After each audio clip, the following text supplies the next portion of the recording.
வணக்கம். திசைகளின் 10 மணி செய்திகள். கோலாலம்பூரிலிருந்து கோத்தாபாருவிற்கு புறப்பட்ட விமானம் 30 நிமிட பயணத்திற்கு பின்னர் மீண்டும் கோலாலம்பூர் அனைத்துலக விமான நிலையத்திற்கே திரும்பியது. விமானம் அவசரமாக கேலைவிற்கு திரும்பியது பயணிகள் மத்தியில் ஒரு பதட்டமான சூழலை ஏற்படுத்தியது என்று 32 வயது நூருல் அஃபீசா என்பவர் தனக்கு ஏற்பட்ட நூதன அனுபவத்தை முகநூலில் பகிர்ந்து கொண்டார். விமானத்தின் இறக்கைக்கு அருகில் தாம் அமர்ந்திருந்த வேளையில் விமானத்தின் இயந்திர பகுதியிலிருந்து ஒரு வித்தியாசமான சத்தத்தை கேட்டு அதிர்ச்சிக்குள்ளானதாக அவர் குறிப்பிட்டார். வீடு திரும்பும் ஆவலில் இருந்த தமக்கு மிகுந்த நடுக்கத்தை ஏற்படுத்தியதாக அவர் குறிப்பிட்டார். ஏர் இந்தியா விமானம் விபத்துக்குள்ளான அதிர்ச்சி இன்னமும் மறையாத நிலையில் இந்த சம்பவம் தமக்கு பயத்தை ஏற்படுத்தியதாக அவர் தெரிவித்துள்ளார். அரசாணை உத்தரவு தொடர்பில் முன்னாள் சட்டத்துறை தலைவர் தான்ஸ்ரீ ஹமட் தெரிருடின் முகமது சாலேவிற்கு எதிராக முன்னாள் பிரதமர் டத்தோஸ்ரீ நஜீப் ரசாக் போலீசில் புகார் செய்துள்ளார். நஜீப்பின் உத்தரவின் பேரில் இன்று திங்கட்கிழமை கோலாலம்பூர் டங்வாங்கி போலீஸ் நிலையத்தில் இந்த புகார் அளிக்கப்பட்டுள்ளதாக நஜீப்பின் முதன்மை வழக்கறிஞர் தான்ஸ்ரீ முகமது ஷஃபி அப்துல்லா தெரிவித்தார். இதற்கு முன்பு சிறை அல்லது காஜாங் போலீஸ் நிலையத்தில் இப்படியொரு புகார் செய்வதற்கு சிறைச்சாலை இலாகாவில் நஜீப் அனுமதி கோரினார். ஆனால் சரியான பதில் வழங்கப்படாததால் அவரின் உத்தரவின் பேரில் இப்புகாரை தாம் அளித்துள்ளதாக ஷஃபி விளக்கினார். அண்மையில் தெலங்கானாவில் உள்ள ஒரு பள்ளியில் 2 மாணவர்கள் கைகலப்பில் ஈடுபட்ட விவகாரத்தை அரசியலாக்க வேண்டாம் என்று கல்வி அமைச்சர் ஃபட்லி நசீடே கேட்டுக் கொண்டார். கைகலப்பில் ஈடுபட்ட 2 மாணவர்களில் ஒருவரின் தாயார் தமக்கு மிக நெருக்கமானவர் என்று அவதூறு தன்மையில் தீய நோக்கத்துடன் பகிரப்பட்டு வரும் தகவல் உண்மை அல்ல என்று அமைச்சர் விளக்கினார். அந்த மாது தமக்கு அறிமுகம் இல்லை என்று ஃபட்டினா தெரிவுபடுத்தினார். வாகனத்தை அபாயகரமாக செலுத்தி பாதசாரி ஒருவரை மோதி மரணம் விளைவித்ததாக வங்காளதேச ஆடவர் ஒருவர் கோலாலம்பூர் மாஜிஸ்ட்ரேட் நீதிமன்றத்தில் இன்று குற்றஞ்சாட்டப்பட்டார்.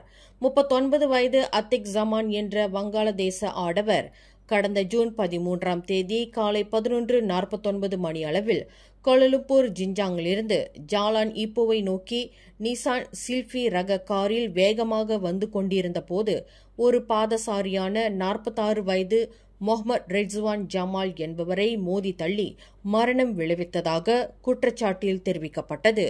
குற்றவாளி என்று நிரூபிக்கப்பட்டால் கூடியபட்சம் 10 ஆண்டு சிறை மற்றும் 50,000 ரிங்கிட் அபராதம் விதிக்க வகை செய்யும் குற்றவியல் சட்டத்தின் கீழ் அந்த வங்காளதேச ஆடவர் குற்றச்சாட்டை எதிர்நோக்கியுள்ளார்.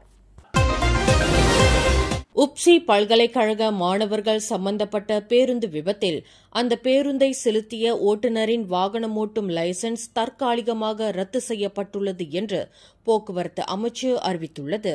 அந்த ஓட்டுநருக்கு எதிராக சாலை போக்குவரத்து இலாகாவான ஜேபிஜே மூலம் நடவடிக்கை மேற்கொள்ளப்பட்டதாக அது குறிப்பிட்டுள்ளது. சம்பந்தப்பட்ட பேருந்து நிறுவனத்திற்கு எதிராக மேற்கொள்ளப்பட்டு வரும் விசாரணைக்கு வழிவிடும் வகையில் ஜேபிஜே இந்நடவடிக்கையை மேற்கொண்டுள்ளதாக போக்குவரத்து அமைச்சு வெளியிட்டுள்ள ஓர் அறிக்கையில் தெரிவித்துள்ளது. தொழிலாளர்களுக்கான அடிப்படை சம்பளத்தை உயர்த்துவதை விட அத்தியாவசிய பொருட்களின் விலையை கட்டுப்படுத்துவதில் அரசாங்கம் தீவிர கவனம் செலுத்த வேண்டும் என்று தேசிய தோட்ட தொழிலாளர் சங்கத்தின் பொதுச் செயலாளர் டத்தோஜி சங்கரன் கேட்டுக் கொண்டார். அடிப்படை சம்பளத்தை எவ்வளவு உயர்த்தினாலும் கூடவே அத்தியாவசிய பொருட்களின் விலையும் உயர்ந்து கொண்டு இருந்தால் அதனால் மக்களுக்கு எந்த நன்மையும் இல்லை என்று டத்தோ சங்கரன் குறிப்பிட்டார். தற்போது குறைந்தபட்ச சம்பள விகிதமான 1,700 ரிங்கிட் அடுத்த 2 ஆண்டுகளில் 2,000 ரிங்கிட்டாக உயரலாம். ஆனால் அத்தியாவசிய பொருட்களின் விலை உயர்ந்து கொண்டே இருந்தால் இந்த சம்பள உயர்வு என்பது அர்த்தமற்றதாகிவிடும் என்று டத்தோ சங்கரன் தெரிவித்தார். நேற்று ஞாயிற்றுக்கிழமை மலாக்காவில் 21வது 3 ஆண்டுகளுக்கு ஒருமுறை நடைபெறும் தேசிய தோட்ட தொழிலாளர் சங்கத்தின் மலாக்கா மாநில கிளையின் பிரதிநிதிகள் மாநாட்டை அதிகாரப்பூர்வமாக தொடக்கி வைத்து பேசுகையில் டத்தோஜி சங்கரன் இதனை தெரிவித்தார். கடந்த காலங்களில் தோட்ட தொழிலாளர்களின் நலனை கருத்தில் கொண்டு முதலாளிமார்களுக்கும் தோட்ட நிர்வாகங்களுக்கும் தோட்ட தொழிலாளர் சங்கம் நிறைய ஒத்துழைப்பை வழங்கி வந்துள்ளது. ஆனால் தொழிலாளர்களுக்கு கொடுக்க வேண்டிய சம்பள உயர்வை மட்டும் கொடுப்பதில்லை என்று டத்தோ சங்கரன் குறிப்பிட்டார்.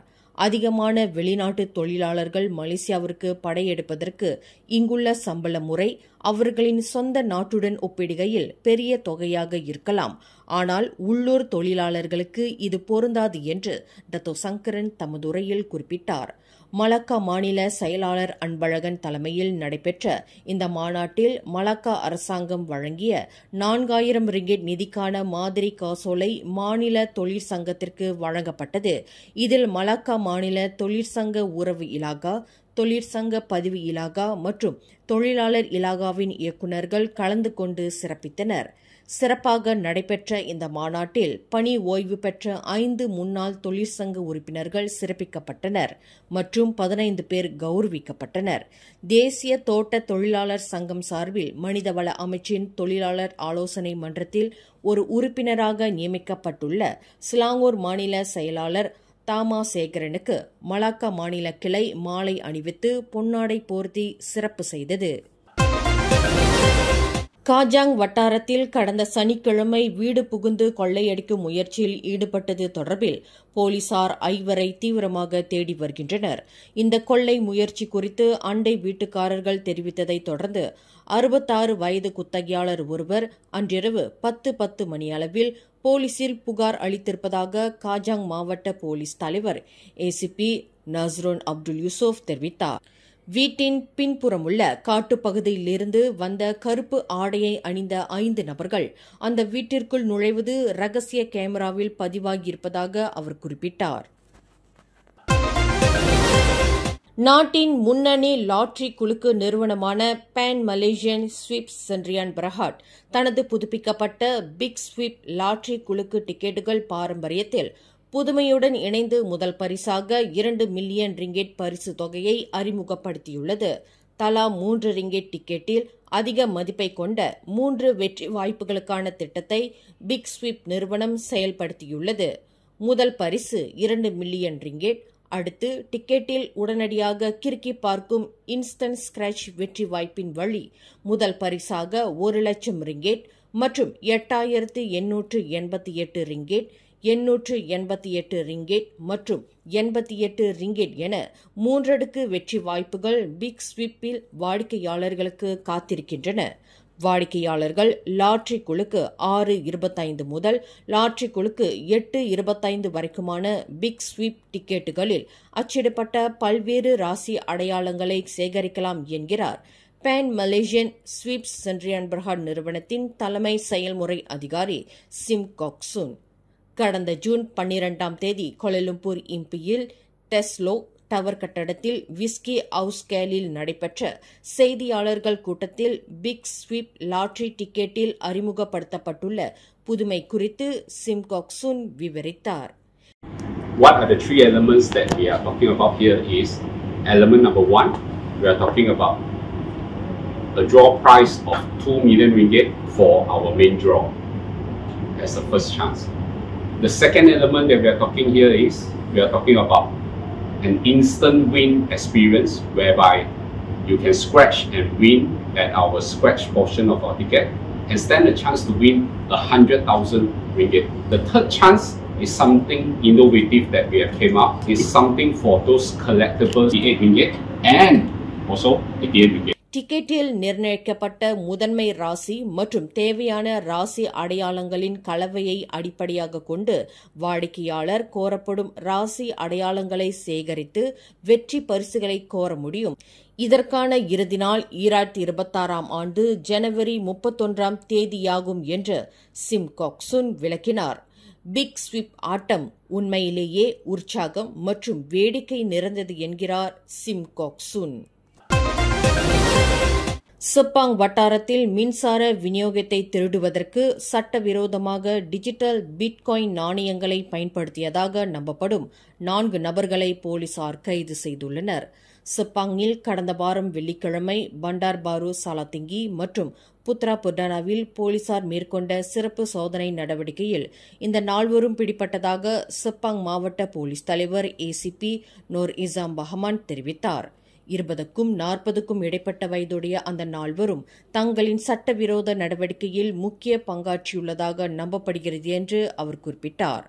மின்சார விநியோகத்தை திருடுவதற்கு அவர்கள் பயன்படுத்திய 143 பிட்காயின் இயந்திரங்களையும் போலீசார் பறிமுதல் செய்திருப்பதாக அவர் மேலும் கூறினார். கடந்த வாரம் திங்கட்கிழமை கிழக்கு மேற்கு சாலையில் பேராகரிக்கில் உப்சி மாணவர்கள் சம்பந்தப்பட்ட பேருந்து விபத்தில் காயமுற்றவர்களில் இன்னும் 6 பேர் தொடர்ந்து மருத்துவமனையில் சிகிச்சை பெற்று வருவதாக பேரா மாநில போலீஸ் தலைவர் டத்தோனோர் இசாம் நொர்டின் தெரிவித்துள்ளார்.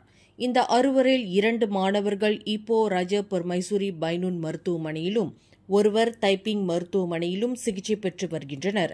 இதர 3 அந்த பேருந்தினால் மோதப்பட்ட புரோடுவா அல்சா காரில் பயணித்தவர்கள் ஆவர். ஒரு பெண்ணும் 2 சிறார்களும் கடா பாலிங் மருத்துவமனையில் சிகிச்சை பெற்று வருவதாக டத்தோனூர் இசாம் குறிப்பிட்டார். மேலும் செய்திகளை தெரிந்து கொள்ள கீழே இருக்கும் பெல் பட்டனை அழுத்துங்கள். உங்கள் மகிழ்ச்சியை வெளிப்படுத்த லைக் மற்றும் ஷேர் செய்யுங்கள். தொடர்ந்து திசைகளோடு இணைந்திருக்க சப்ஸ்கிரைப் செய்யுங்கள்.